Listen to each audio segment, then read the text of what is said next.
Bismillahirrahmanirrahim. Assalamualaikum warahmatullahi wabarakatuh. Ustaz doakan kamu semua berada dalam keadaan sihat sejahtera dan bersemangat untuk belajar pada hari ini. InsyaAllah hari ini kita akan teruskan lagi dengan pembelajaran dalam mata pelajaran Jawi dan Khat tahun 4. Jadi sebelum tu, marilah kita bersama-sama dulu membaca doa sebelum belajar. Okey, tadah tangan. Bismillahirrahmanirrahim. Allahumma aftah alaina hikmataka wansyur alaina min khazaini rahmatika ya arhamar rahimin.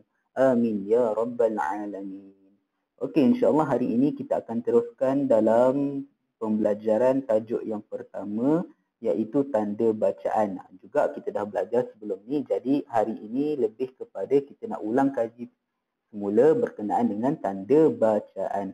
Okay, kita tengok dulu sebelum ni ataupun minggu lepas kita dah sentuh kepada dua fungsi tanda bacaan, yang pertama dan yang kedua, iaitu tanda noktah dan juga tanda koma. Jadi ada lagi berbaki 4 tanda bacaan, iaitu tanda soal, tanda seruan, tanda noktah bertindih dan juga tanda pengikat kata. Jadi insya-Allah pada hari ini kita akan fokus kepada dua tanda bacaan sahaja, iaitu tanda yang ketiga iaitu tanda soal dan tanda yang keempat iaitu tanda seruan. Okey. Ustaz tak nak sentuh dah berkenaan dengan tanda noktah dan tanda koma sebab Ustaz dah terangkan sebelum ni. Kita akan tengok kepada tanda soal dan tanda seruan untuk pembelajaran pada hari ini. Okey, kita tengok balik berkenaan ataupun kita tengok kepada tanda bacaan yang ketiga iaitu tanda soal. Okey.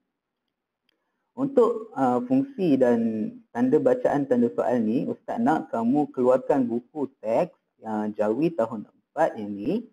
Kamu boleh buka muka surat 21 dan juga 22. Jadi kita nak tengok dulu tanda soal pada muka surat 21. Okey, buka dulu muka surat 21.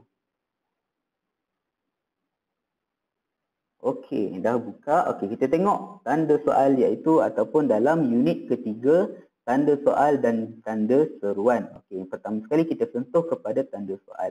Kamu juga boleh tengok buku di muka surat 21. Okey. Pertama sekali kita tengok tanda soal, simbol dia macam mana. Okey, tanda soal dalam penulisan Jawi, tanda dia ataupun simbol dia menghadap ke kanan. Menghadap ke kanan. Okey, sebab apa? Sebab penulisan Jawi kita bermula daripada belah kanan. Sebab itulah dia punya tanda soal ataupun simbol tanda soal dia menghadap ke kanan. Tak sama macam dalam penulisan Rumi. Dalam penulisan Rumi, simbol tanda soal dia menghadap ke kiri disebabkan oleh penulisan Rumi dia bermula daripada belah kiri, maka simbol dia akan menghadap ke kiri. Berbeza dengan penulisan Jawi, tanda soal dia menghadap ke kanan. Okey, kita tengok kepada fungsi tanda soal. Dekat Ustaz punya slide ni, Ustaz letak dua fungsi dan juga sama macam dalam buku kamu, dia hanya ada dua fungsi. Jadi kita tengok fungsi yang pertama, tanda soal, apa dia? Okey. Sebagai tanda bacaan pada akhir tiap-tiap ayat tanya. Tanda soal ni sebagai tanda bacaan pada akhir tiap-tiap ayat tanya. Jadi bila ada kata tanya dalam sesebuah ayat, maka kita akan letak tanda soal. Okey, kita tengok contoh. Contoh ni Ustaz ambil juga dalam buku kamu. Okey, kita tengok contoh yang Ustaz punya ni. Okey, kita baca. Apakah yang kamu fikirkan itu? Apakah yang kamu fikirkan itu? Okay. Itu ayat tanya, maka kita akan letak tanda soal yang menghadap ke kanan. Sebab apa Ustaz cakap ini tanda soal? Sebab dalam ayat ini ada kata tanya iaitu apakah. Okey, Ustaz tanya. Untuk kata tanya, dia ada berapa kata tanya?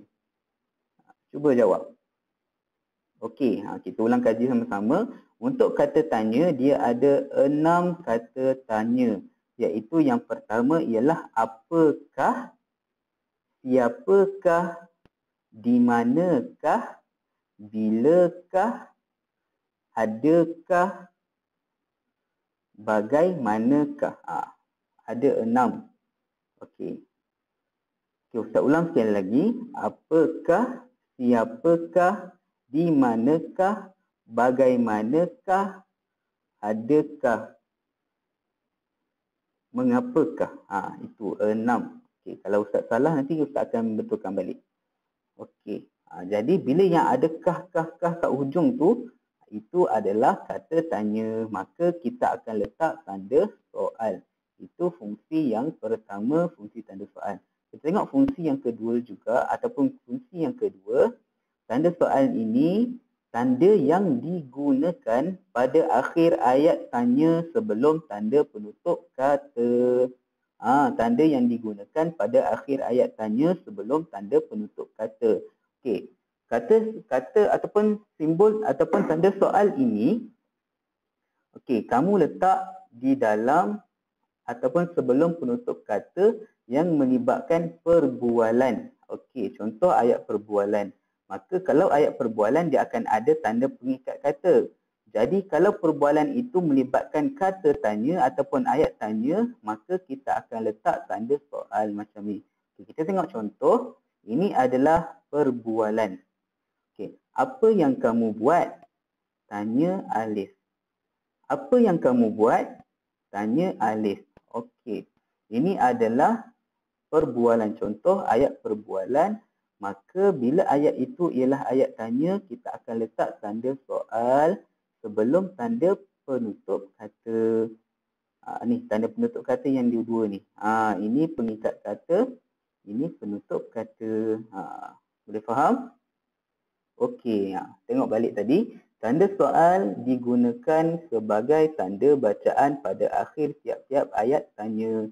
Dan juga kalau ayat tanya itu berada dalam perbualan, maka kita akan letak sebelum tanda penutup kata. Jelas tak? Boleh faham tak?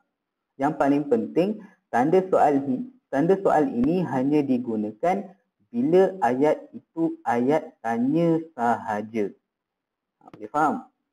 Okey, kita tengok kepada tanda yang kedua iaitu tanda seruan.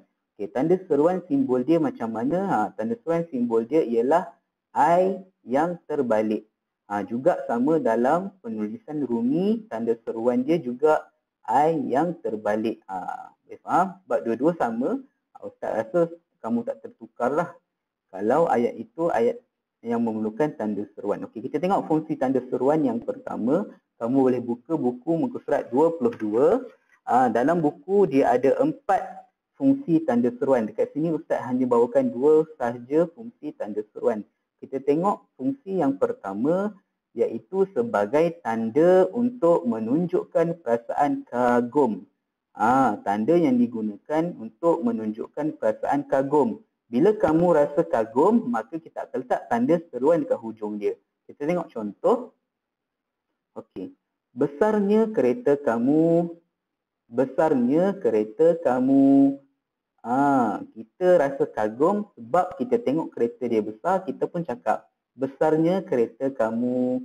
Maka ayat ini ayat kagum yang menunjukkan perasaan kamu, maka kita akan letak tanda seruan iaitu I yang terbalik. Itu fungsi yang pertama, menunjukkan perasaan kagum. Tengok fungsi yang kedua pula, untuk menunjukkan perasaan geram. Okey, perasaan geram ni perasaan sakit hati. Sebagai contoh, perbuatan awak sudah melampau. Perbuatan awak sudah melampau.